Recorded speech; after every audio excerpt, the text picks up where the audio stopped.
I'd like to take you to the movies. Julie and I, and you and your significant other. I've narrowed it down to two choices, and both are supposed to be really good, over 90% on Rotten Tomatoes. Would I take you to a terrible movie? Now, the first one has this trailer. In a world gone mad, one man takes control by the sheer love of power. One man and his unsparing fist of fury.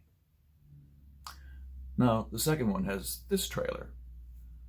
A heart torn by cruel fate and dashed hopes finds a fresh breath of life in the full embrace of the power of love. All right, so which one are we going to see? I know, we're supposed to pick the second one, but the first one, for the love of power, does catch our eye, doesn't it? Now, power may impress us, but it may also inspire us to push back against it.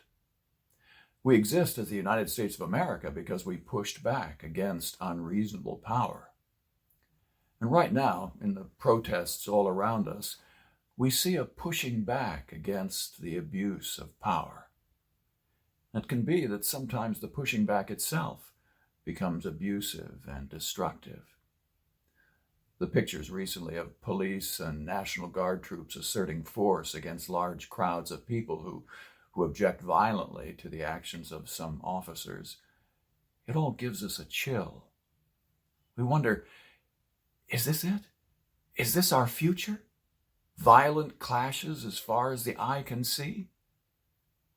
And then, did you see this unforgettable image out of Louisville?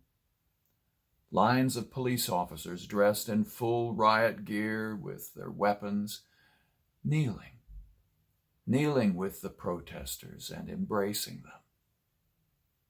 It seems that raw power always has its limits. Beyond the raw exercise of power, we can see the power in the expression of humble love. Now, Jesus has taught us that while raw power can have its effects on us, love is even more powerful. Who is more powerful than our eternal Father? Just look at the endless universe above us and the astounding universe inside our bodies and realize the extent of his creative power. In fact, perhaps the most frequent complaint against God is that he does not exercise his power to do what needs to be done, to right wrongs, to heal pain, to establish justice. His power seems deactivated at times. But to our everlasting surprise, he sent to us his Son, who is King of kings and Lord of lords. But he came to live gently and humbly among us, to become the Lamb slain. As Paul described it in Philippians, though he was God, he did not think of equality with God as something to cling to. Instead, he gave up his divine privileges. He took the humble position of a slave and was born as a human being. What sheer power could not do, humble love did. He wins the rebellious heart, mine and yours.